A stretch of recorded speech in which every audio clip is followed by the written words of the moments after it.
Haleluya. Imana ishimwe cyane. Ndaryohewe kuba hano, ni umunezero kandi umutima wanje numva ari amashimwe kuko umwami wanje ni muzima. Haleluya. Umwanya rero mwiza wo kwiga, ariko kandi banje kuyivuga ku bashitsi. Ku mazina nitwa Ndikumana Patrick, ni umukozi w'Imana wa hano. Hanyuma nije tuzomarana indwi zine turiko turabira hamwe icigwa citwa gutahura imvugo za Bibiliya. Bibiliya ni ijambo ry'Imana. Ko ari ijambo ry'Imana rero urakwiye kugira Bibiliya. Kugira Bibiliya ntibihagije, urakwiye kuyisoma. Gusoma Bibiliya ntibihagije, urakwiye kuyitahura. Imana ishimwe cyane. Ni naco gituma rero muri iki cigwa tuzorabira hamwe ingene dushobora gutahura Bibiliya. Nagomba ngo dutangure dusome amajambo dusanga mu Baheburayo. Icete cyandikiwe Abaheburayo, igice cya mbere umurongo wa mbere n'uwa kabiri. Icete cyandikiwe Abaheburayo, igice cya mbere umurongo wa mbere n'uwa kabiri. Haravuga ngo, kera Imana yabaririye ba sogokuruza mu kanwa k'abavugishwa nayo mu bihe byinshi no mu buryo bwinshi. Muri iyi minsi y'iherezo yabaririye twebwe mu kanwa k'umwana wayo, uwo yashiriyeho kuba samuragwa wa vyose, niwe yahaye kurema isi. Ku murongo wa mbere ngo, kera Imana yabaririye ba sogokuruza mu kanwa k'abavugishwa nayo. Nukuvuga ngo mu gihe ca kera, mu isezerano rya kera, ivyo abavugishwa bagenda bavugishwa baca bavyandika mu mizingo bigafasha abantu. Nukuvuga ngo uko kuvugishwa haragera yaho habonekamwo n'abavugishwa batari bo bavugishwa ivy'ibinyoma. Ariko kandi muri Bibiliya yera turafise ibitabo 66. Nukuvuga 39 mu isezerano rya kera na 27 mu isezerano rishasha. Ariko hariho n'ibindi bitabo bitashizwe muri Bibiliya yera. Ivyo navyo babavugishwa navuga batari bo canke batakoreshejwe n'Imana, nabo nyene babigizemo uruhara. Ivyo bitabo hari ivyitwa apokrifa. Ijambo apokrifa bisigura ngo kinyegejwe.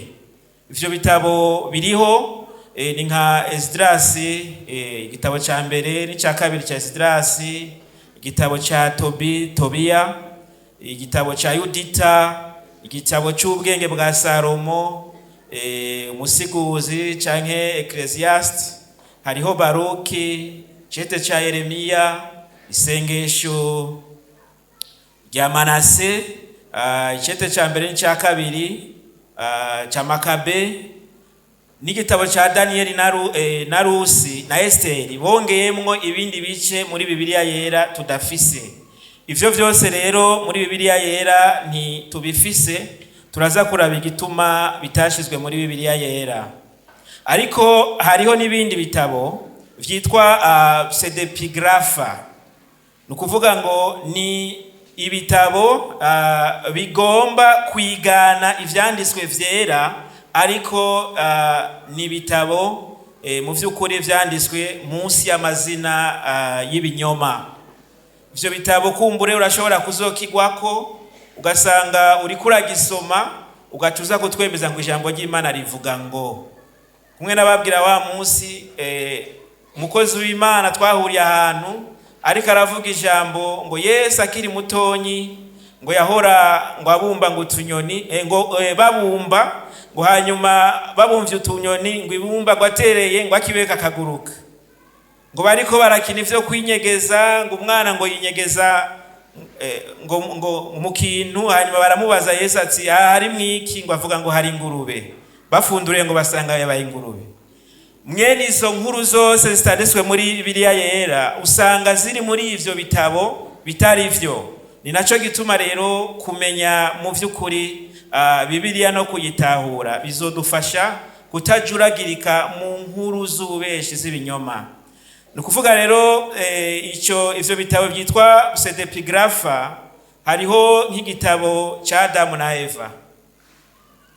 Igitabo citwa igitabo ca Adamu na Eva, hariho iyerekwa rya Yesaya, hari igitabo citwa igitabo ca Noa, hariho igitabo ca Aburahamu, ni igitabo ca Mose, n'inkuru y'abavyeyi, hamwe n'ibindi bitabo.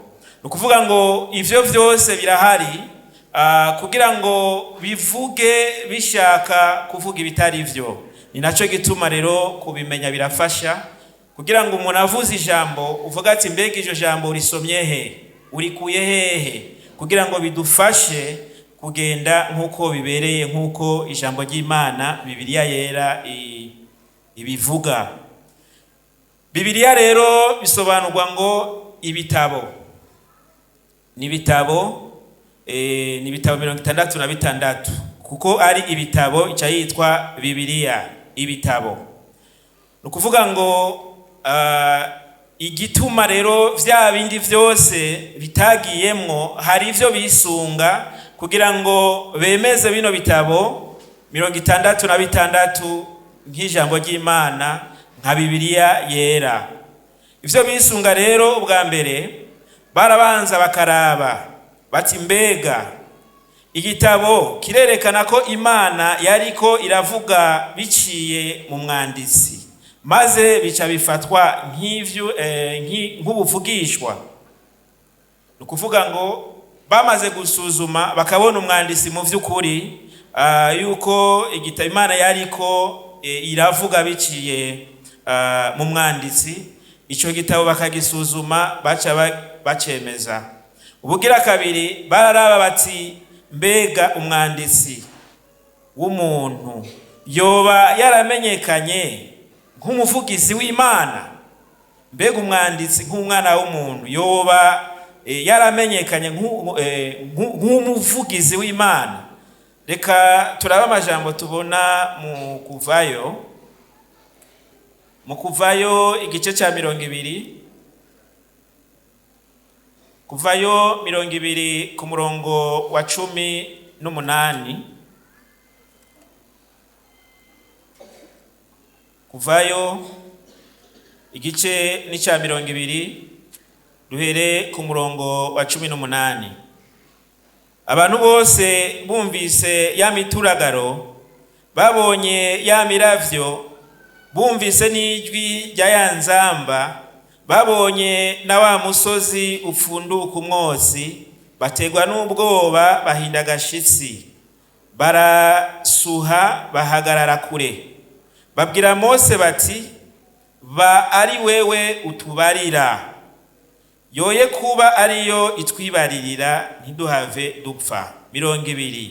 Mose yishura abantu ati nimuhumure, kuko Imana ije kubagerageza kugira ngo igitinyiro cyayo cyame imbere yanyu mwoye gukora icyaha.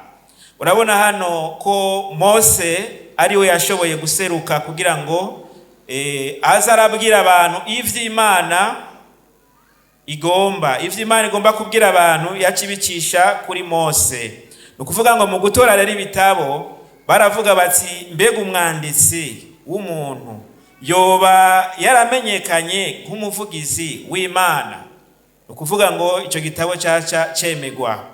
Ubugira gatatu baravuga bati mbega umwanditsi yoba yarubahwa nk'uvugishwa n'Imana canke nk'ufise ingabire yo kuvugishwa.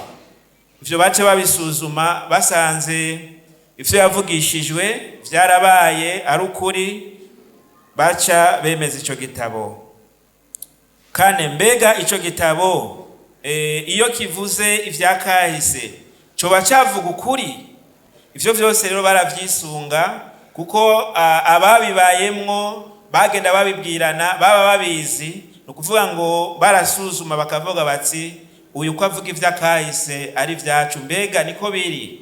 Basuzumye bagasanga niko biri, ico gitabo bacemeza. Ubugira gatanu, mbega ico gitabo kiremeranya n'ibindi vyanditswe? Basanze ibindi vyanditswe vyemeranya n'ico gitabo, ico gitabo caca kija muri ibi 66. Ni naco gituma iyo dusoma Bibiliya kugira dutahure neza, ni vyiza tuze turaraba ino ku ruhande. Ino ku ruhande kenshi haba hariho imirongo ivuga hafi co kimwe canke co kimwe n'ibi twasomye. Muravye ku ruhande murabona imirongo ivuga kuri uyo murongo wasomye, birafasha kugira ngo umuntu atahure. Ni naco gituma rero kenshi kugira ngo ibi bitabo bije hamwe bararaba bati mbega iki gitabo kiremeranya n'ibindi vyanditswe vyera? Basanze vyemeranya baca bacemeza. Gatandatu, mbega ico gitabo coba cahoze vy'ukuri mu bigize ivyanditswe vyera ibihe n'ibihe? Baca babisuzuma basanze cahoze ari kiri mu vyanditswe vyera kuva kera, baca bacemeza. Ubugirindwi ati hoba hariho icemezo ko abandisi bo mu isezerano risha bemeye ico gitabo. Uriko urasoma mu isezerano risha kenshi uzosanga umwandisi agarukana amajambo yo mu isezerano rya kera, ati nk'uko vyavugishijwe na Yoweli, nk'uko Yesaya yavuze, ati nk'uko vyanditswe. Ni kuvuga ngo mbega abandisi bo mu isezerano rya rishasha boba barisunze ico gitabo, bararavye amajambo ariyo barayakoresha mu kuyemanga, mu kuyemeza? Ivyo vyose barabiraba. Mbega hoba hariho icemezo ko Yesu yemeye ico gitabo? Muriko muraraba mu nyigisho za Yesu yarakoresha amajambo y'abavugishwa, amajambo yagiye arakoreshwa muri kahise abibutsa. Nukuvuga ngo ijo jambo Yesu ababwiye ngo ivyanditswe bivuga ngo, baca basuzuma bakavuga bati iki gitabo cari icy'umuvugishwa naka, baca bemeza ico gitabo. Mbega umwanditsi yoba yari intumwa ya Yesu? Nukuvuga ngo intumwa, nimba uyo mwanditsi ari intumwa, ico gitabo caremezwa. Naho hari amajambo avuga ngo abandi bigishwa atari bajya tuzi ngo baranditse, mugabo ivyo banditse ntibyagiye ku mugaragaro ngo tubikoreshe. Mbega umwanditsi ico gitabo coba caremewe n'ivyanditswe vyera n'abantu b'ico gihe?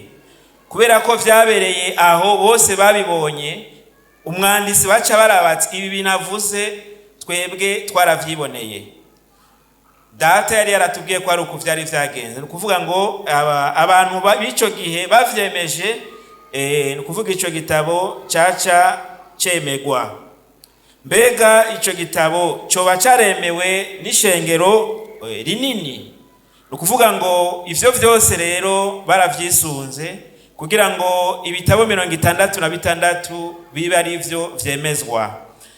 Kumbura urundi munsi uzogwa ku yindi Bibiliya usanga ifise ibitabo 70. Nukuvuga ngo twebwe abizera twahisemwo ibitabo 66. Hari abandi bafise 70 bashizemo za ibi vya Tobiya, vya Makabayo n'ibindi, ariko ibi tubonye bisunze kugira ngo ibi bitabo vyemegwe. Nukuvuga ngo ntivyari bikwije ibisabwa. Kera rero muri rusangi Imana yavuganye n'abantu biciye mu bavugishwa. Ku murongo twasomye mu Baheburayo, murongo ugira 2, ngo ariko muri iyi minsi y'iherezo ngo yabaririye twebwe mu kanwa k'umwana wayo. Ni ukuvuga ngo igihe cyo kutubwira biciye mu bavugishwa cyararangiye, ariko ngo ubu mu gihe cy'iherezo ivugana natwe biciye mu mwana wayo. Reka turabe amajambo dusanga mu butumwa bwiza uko bwanditswe na Matayo. Matayo igice ni cya 5. Matayo igice cya 5 turabe ku murongo wa 17 na 18. Matayo igice cya 5 ku murongo wa 17 na 18. Aravuga ngo, Matayo 5:17, ntimugire ngo naje gusenyura ivyagezwe canke amajambo y'abavugishwa n'Imana. Sinaje kubisenyura, naje kubishitsa. Ndababwira ukuri, gushitsaho ijuru n'isi bizoviraho, nta kanyuguti na kamwe canke n'akazasa bizova ku vyagezwe, gushikaho vyose bizoheraherezwa. Yesu aravuga ngo ivyo abavugishwa bavugishijwe vyose burya vyavuga jewe Yesu. Haleluya. Vya bindi vyose abavugishwa bavugishwa burya vyose vyavuga jewe.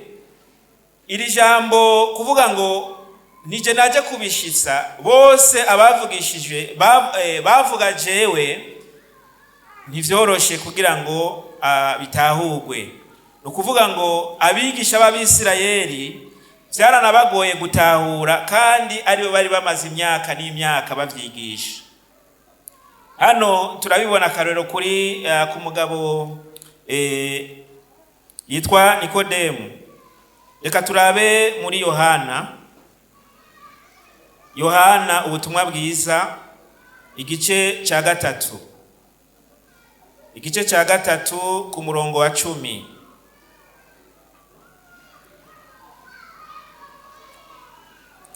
Haratubwira ngo Nikodemu aramubaza, aho ni 9, aramubaza ati ivyo vyoshoboka bite? 10. Yesu aramwishura ati, ni wewe mwigisha w'Abisirayeli kandi utahura ivyo? Hano Yesu yaramubwiye ati, nukuri ndakubwire, iyo umuntu atavyawe ubwa kabiri ntashobora kubona ubwami bw'Imana. Nikodemu vyaramugoye gutahura, yariravye uko angana, kandi uyu yari umwigisha, niwe yigisha ivy'abavugishwa, niwe yigisha ivyagezwe. Ariko Nikodemu aca aravuga ati, mbega Yesu, we turakwemera nk'umwigisha kandi wavuye ku Mana vy'ukuri, mbega umuntu ashobora ate kuvyagwa kandi ashaje? Mbega yosubira mu nda ya nyina yongera avuke? Uyu yari umwigisha. Nukuvuga ngo icyari kimugoye, yaragowe no kumenya ko Yesu vya bindi vyose bamaze imyaka bigisha, vya bindi vyose abavugishwa bavuze, ko vyose Yesu ari wabishitsa. Biramugora. Nukuvuga ngo ugutahura y'amajambo yose bahora bigisha, ko Mesiya azoza, ko umucunguzi azoza, y'amajambo yose y'abavugishwa vyari vyamugoye gutahura. Ariko uri kuraraba mu vy'ukuri iki kibazo Nikodemu yari afise, nawe ushobora kuba ugifise. Mbega umuntu avuka ubwa kabiri gute? Nikodemu yari umwigisha kandi yarazi ijambo ry'Imana, yarazi ivy'abavugishwa, yarazi ivy'Imana yavuze, ariko biramugora ati, mbega umuntu yovuka ubwa kabiri gute?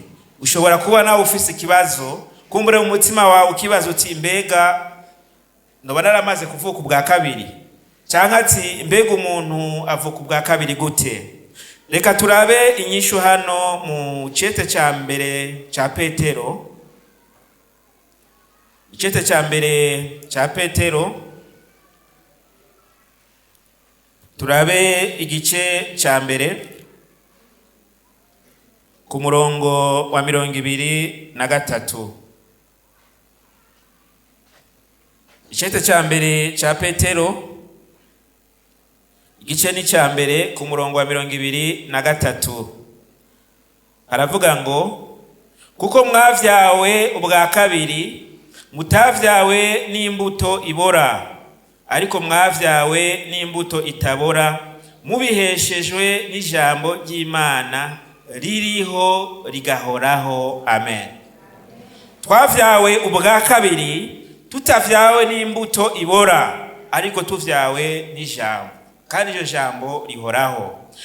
Muri Yohana atubwira ngo jambo ni Yesu.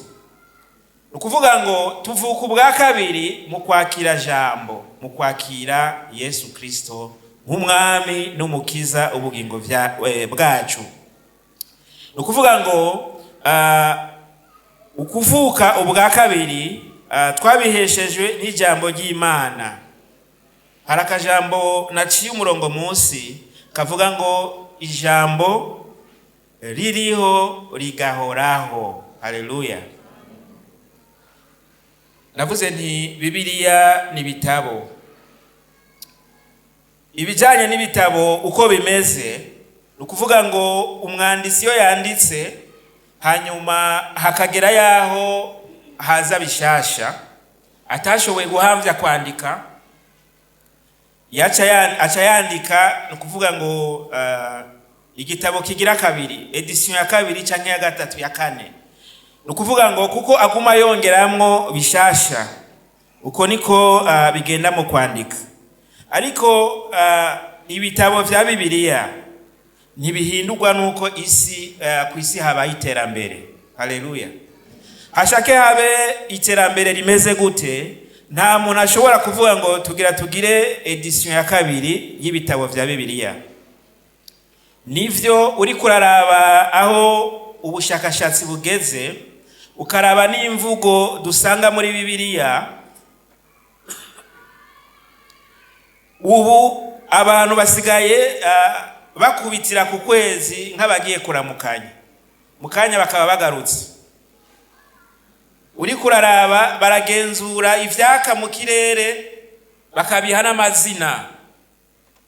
Ukuvuga ngo uri kuraraba mu itanguriro mwirema, ukaraba n'ibindi bivuga ivy'ikirere, ivy'Imana yabajije Yobu ngo yishure. Urabona ko abantu mu bushakashatsi bashobora gutanga inyishu kandi bashobora kugira ico bavuze ku vyanditse, ariko ntibashobora guhindura ijambo na rimwe. Haleluya. Bashake bagira ubwenge gute, Bibiliya ntijana ntihinduka kubera ibihe vyahindutse, kubera ko iterambere yahindutse. Ariko Bibiliya mu vyukuri iyaba ihindurwa, ubu ubwenge isigeze ko bari gushobora gushiramo ibindi vyunganira amajambo arimwo. Ariko ukuri nukuhe,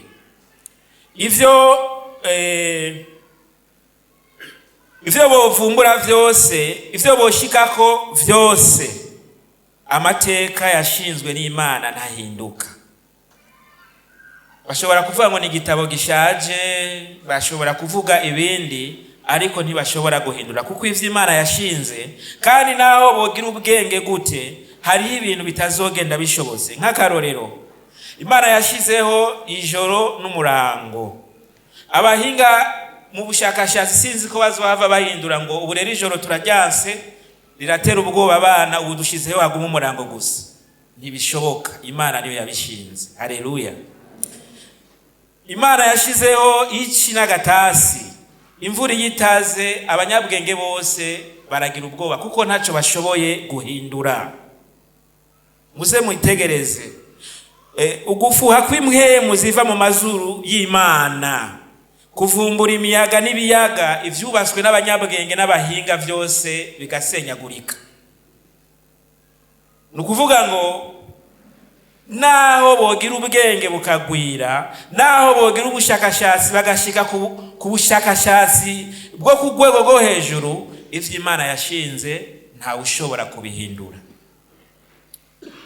Imana yashingiye umuntu wese igihe ciwe cyo gupfa. Abanyabwenge baragira ubushakashatsi, mbere n'ubu bakaguma batubwira ngo gira siporo nguzogira imyaka myinshi, ngo fungura gutya, ngo ryama gutya, ariko nagomba ngubwire ngo naho abanyabwenge bogira ubushakashatsi gute, amateka Imana yashinze, Bibiliya itubwira umuntu wese yavuye mu ivu azosubira mu ivu. Bashake bakwereka imiti uzofata ngo ugumeho, uzotegerezwa gupfa. Ivyo rero n'amateka Imana yashinze adahinduka. Turabe hano muri iki cete nyene ca mbere cyanditswe na Petero, igice ca mbere kuva ku murongo wa 24 na 5, aha nyene twari turi. Havuga gute? 24. Kuko abafise umubiri bose basa n'ivyatsi, ubwiza bwabo bwose bumeze nk'amashugwe y'ivyatsi. Ivyatsi biruma, amashugwe agahunguruka, ariko ijambo ry'Uhoraho ryamaho ibihe bidashira. Kandi iryo niryo jambo ry'ubutumwa bwiza mwabwiwe. Haleluya. Ntuzukangwe rero n'abantu bagutera ubwoba. N'umuntu twibaza yuko yobateye ubwoba ku isi, igihe Imana yamushingiye cyo gupfa, n'iri joro zawumva ati wa mugabo yarateye ubwoba, isi yapfuye. Nukuvuga ngo ijambo ry'Imana ntirijana n'ibihe. Imana ntihindagurika ngo nuko iterambere ryabaye ryinshi ku isi. Imana iguma ya yindi nyene. Ni naco gituma kuri uyu mugoroba nagomba ngo ndaguhanure, ntiwibaze ngo twaragiye mu iterambere, ngo ni Imana ija mu iterambere. Icyo Imana yavuze ni cya kindi nyene, kandi amateka yayo ntahinduka ngo nuko iterambere ryabaye ryinshi. Uno munsi abantu baravuga bati tubiravye ngo ibihe tugezemwo ni vyiza yuko tugira gutya, ariko nagomba nkubwire Bibiliya ntijana n'iterambere. Imana ntijana n'iterambere. Imana ni ya yindi, ari naco gituma dukwiye kuyubaha, kuko ari Imana idahindagurika. Ni Imana idahindurwa n'ibihe. Ni Imana idatega ubwoba n'iterambere umwana w'umuntu agezeko. Ndiko ndarongera ubushakashatsi ku vy'ikirere, ndasaba Professeur Hippolyte ampa ibitabo, arampa ibitabo ndasoma bavuga ingene ikirere cagutse. Ndavuga ati none mbe barabonye aho kigarukira? Ngo oya, ngo baracarondera ivyuma baterateranya baraba aho kizogarukira. Ngo ariko haragera yaho tudasubira kubona, ngo tubona ngo zone sombre, bahantu hirabura badasubira kubona. Ati izuba ngo ni nakanyenyeri, ngo ni gatonya, ngo kari na hafi. Ngo mugabo bariko bararaba ngo igitoro c'izuba ngo kirashobora kuzokama mu myaka ubwenge bw'abana b'abantu n'ubushakashatsi bwabo. Nukuvuga ngo Imana iravyitegereza, mvuge ntikabatwenga. Batera imbere gute, bagira ubushakashatsi bugera hehe, Imana ntihinduka. Imana iguma ari ya yindi, kandi amateka yayo yanditse muri iri jambo twaronkeje n'ay'ukuri. Kandi Yesu yatubwiye ngo nta n'akazaza kazovako. Haleluya. Nta n'akavunji kazovako. Amateka yashinze vyose Imana izobishitsa.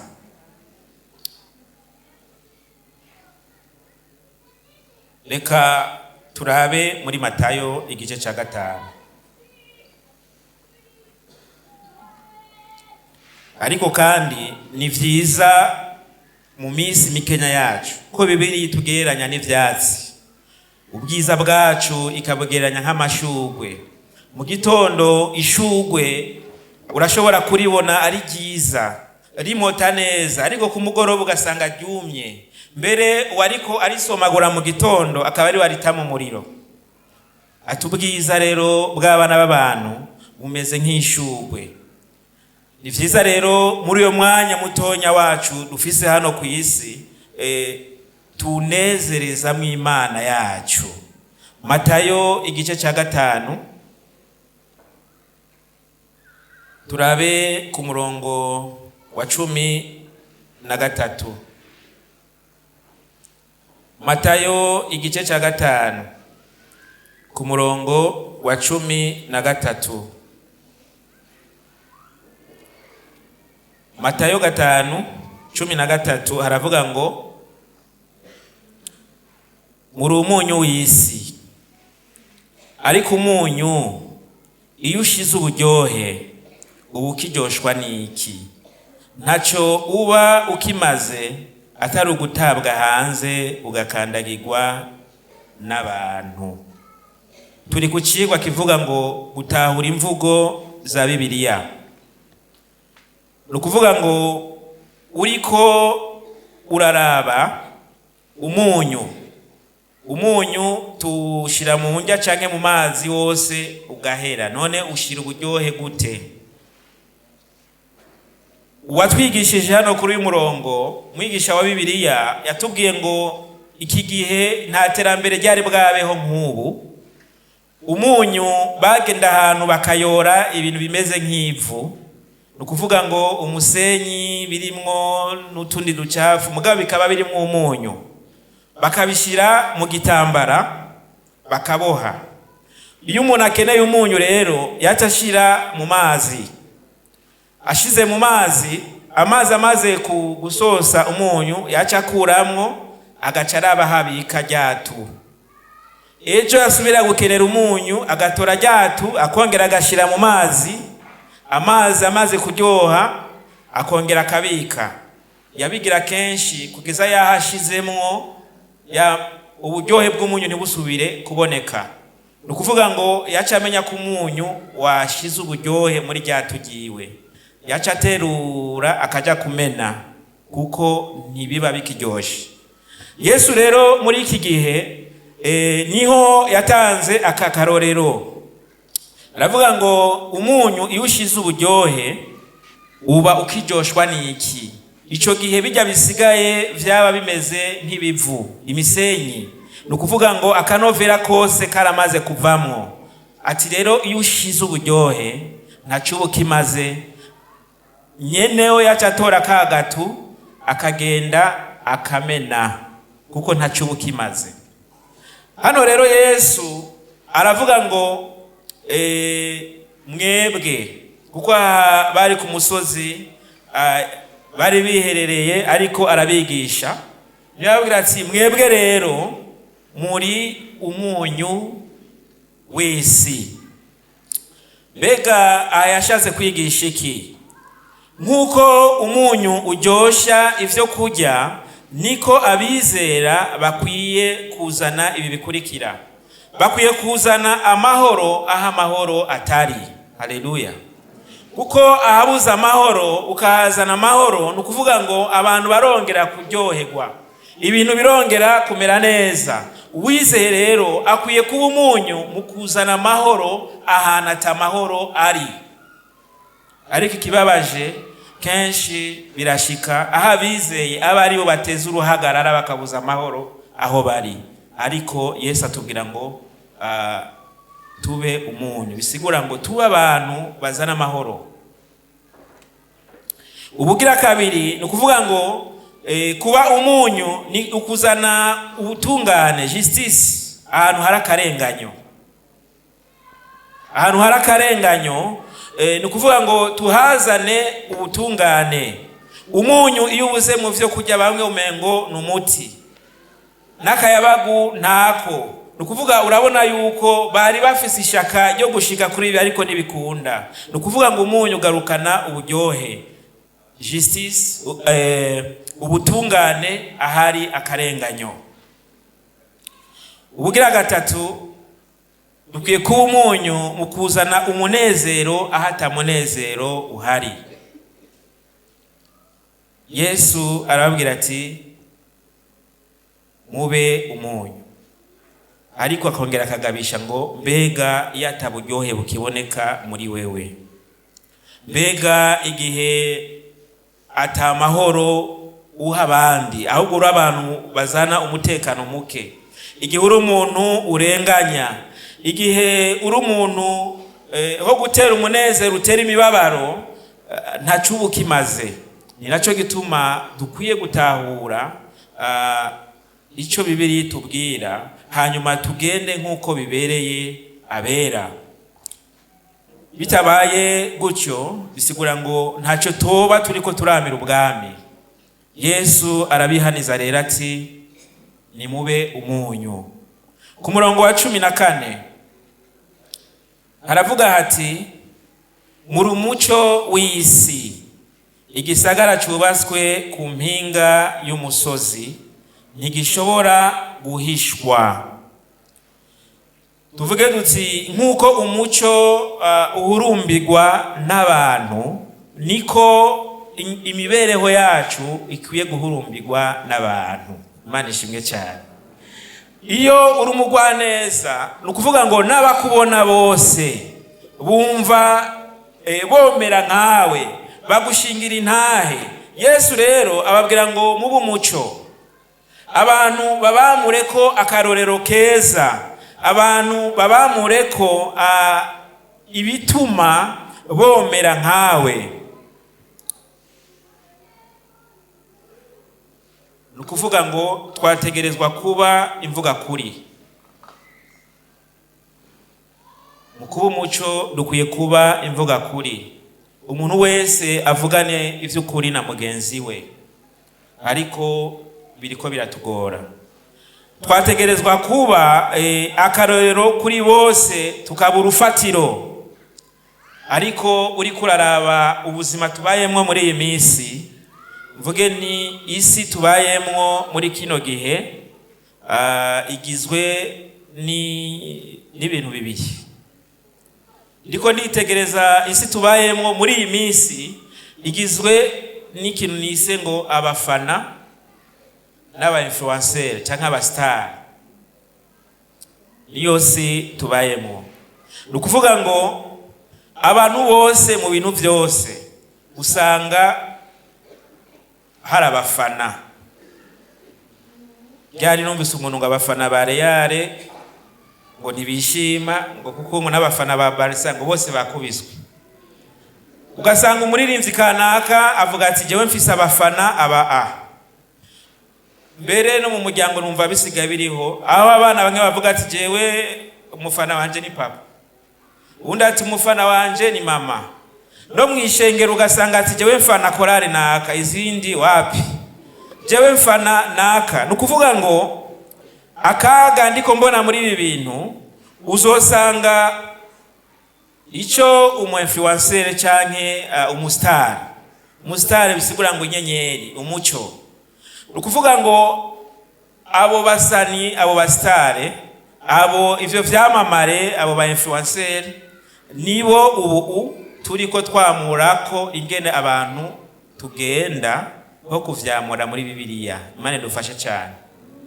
Iyo umuntu afana umuririmbyi kanaka, uyo muririmbyi agaca yimwesha ijogo, abafana biwe bose usanga bayimwesheje ijogo. Iyo umusani kanaka abafana biwe babonye asigaye ashonesha mugongo out, abafana biwe nabo baca bagira mugongo out.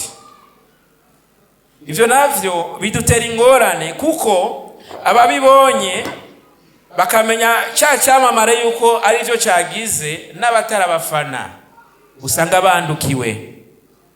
Aho bitereye ubwoba nuko ivyo vyamamare nyene usanga ari abaframaso, usanga ari abanyakuzimu. Imodere rero bagize nukuvuga ngo abandi bantu batazi vyari ivyo baca bavuga bati uwo mfana ko yagize akakamodeli ntegereza nanjye kukagira. Undi muntu yambwiye ati mbega nze ndakugurira udupira tw'abana twa Real canke twa Barca. Ndavuga ni kubera ngo none ngo bafana nde? Ku mutima ati ivyo wozana byose ndabibona nk'impuzu bafana Yesu. Mbega turiyumvira ingene natwe twofana Yesu ku buryo Yesu twumva twogenda nkuko nawe agenda. Haleluya. Umuco dukurikira umuco w'abastari, ariko Yesu yari yaratubwiye ko ari twebwe dukwiye kuba umuco. Abantu bose bigane uko tubayeho, abantu bose bagende nkuko twebwe tugenda. Ariko ubu vyarahindutse, abakozi ba Satani ivyo biyoreye ko vyose, ivyo bakoze vyose, kubera yuko isi idutamika ivyo ishaka, natwe tukajana navyo. Imana idufashe cyane. Ariko nagomba ngo tubimenye, twebwe dukwiye kuba akarorero, twebwe dukwiye kugenda nk'abera.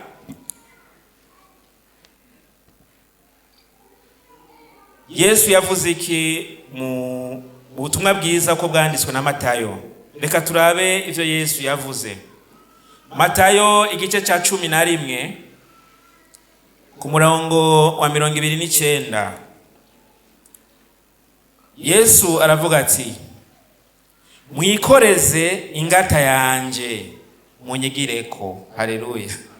Munyigireko kuko ndumugwaneza niyoroheje mu mutima, namwe muzoronka uburuhukiro bw'imitima yanyu. Munyigireko.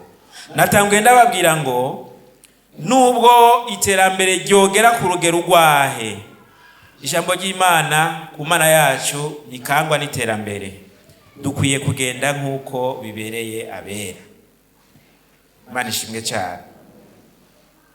Dukwiye kugenda nkuko bibereye abera.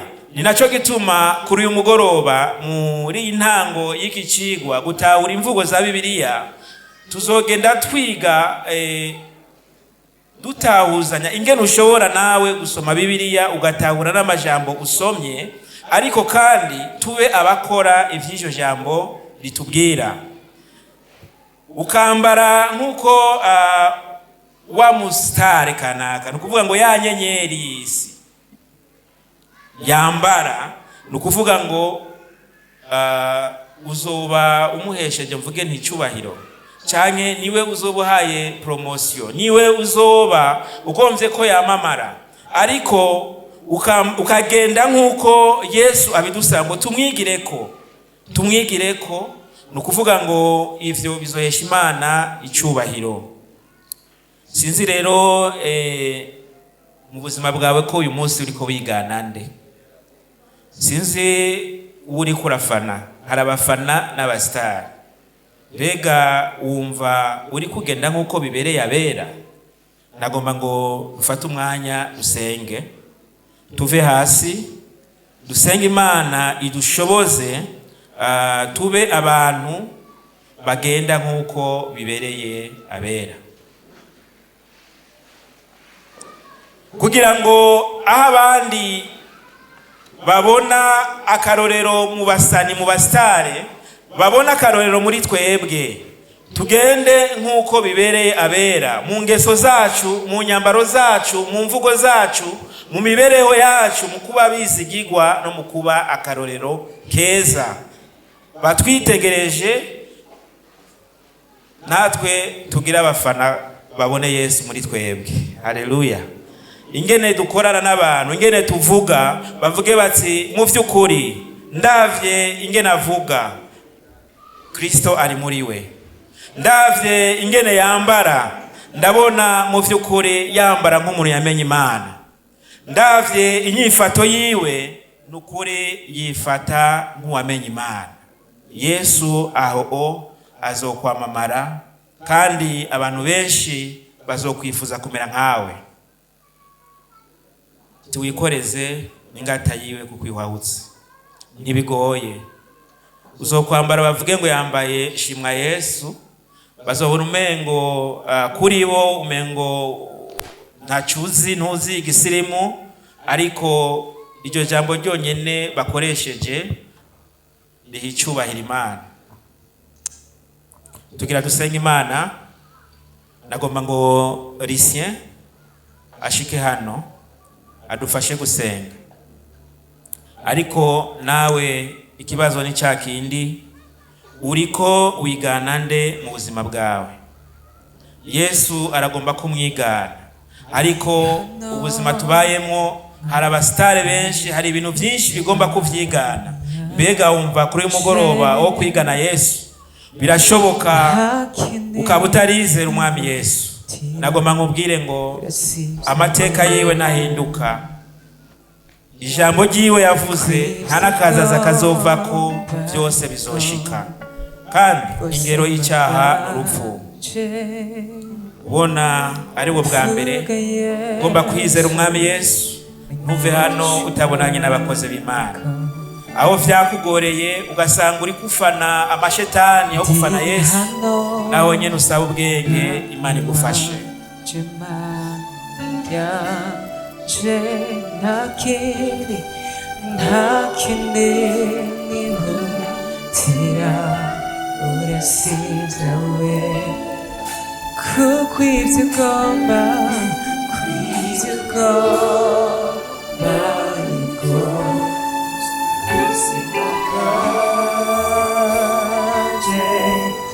Vuga Yesu menichuko